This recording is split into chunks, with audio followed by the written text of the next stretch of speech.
Well everyone, it's time for us to go and take a look at the Google Pixel 7a and see how this particular phone holds up in the later part of 2023. Now, the one thing I love about Google is that their Pixel phones are very good. I love them a lot nowadays. I will tell you, they've kind of struggled a little bit for a couple of years, but now they've kind of found their way, and with their A series, they're usually one of my favorite budget phones to recommend to people, not necessarily when they first come out, but mostly because when they come out and they're out for a couple of months, these things depreciate in value so much, and the fact that this thing came out in May of this year, and you can buy this thing for like $300 right now, is actually pretty insane. But you still might want to buy just the standard Pixel 7. I think that might be a better phone probably for a vast majority of people, considering this is the cheaper model of the Pixel 7. On the outside though, this thing does have that 6.1-inch OLED display, 90Hz display as well, and it's a very good, it's a decent panel for what you're getting. It's 1080p, I think it definitely has gotten better than this.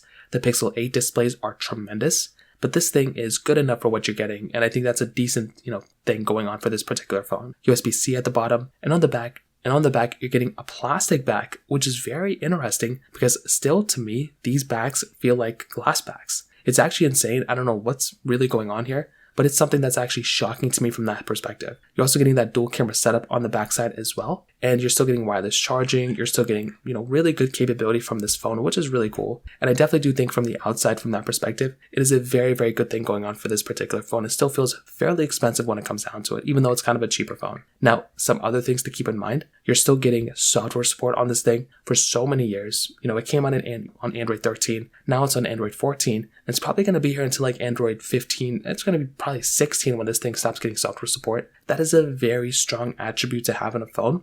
You want to have a phone today that's going to be supported for a long period of time. And that's exactly what's going on with this particular device. You were getting a phone today that's going to be supported for so many, years longer. And that's exactly what you'd want from a phone from Google, especially. Day one software updates, it's going to be a phone that's going to be supported for so long. And there's not much to say about that beyond that. Still lots of cool features with that Android. Still lots of cool features that Android's throwing in as well, which is also very, very cool. Now, on top of all those things, the performance of this phone is good, but it's definitely not amazing. So you're getting that Google Tensor G2 chipset inside with 8GB of RAM. The problem with this particular phone from that standpoint is that, one, you are getting, a good performing chipset. G2 was good. You're getting 8GB of RAM, which is a lot. The problem though is when I compare this thing against the Snapdragon chipsets are so much better. The ones you find inside of like your Samsung Galaxy phones and some other devices like OnePlus phones too. I just don't know exactly how Google is going to perform so well against those over time. I feel like just developers and manufacturers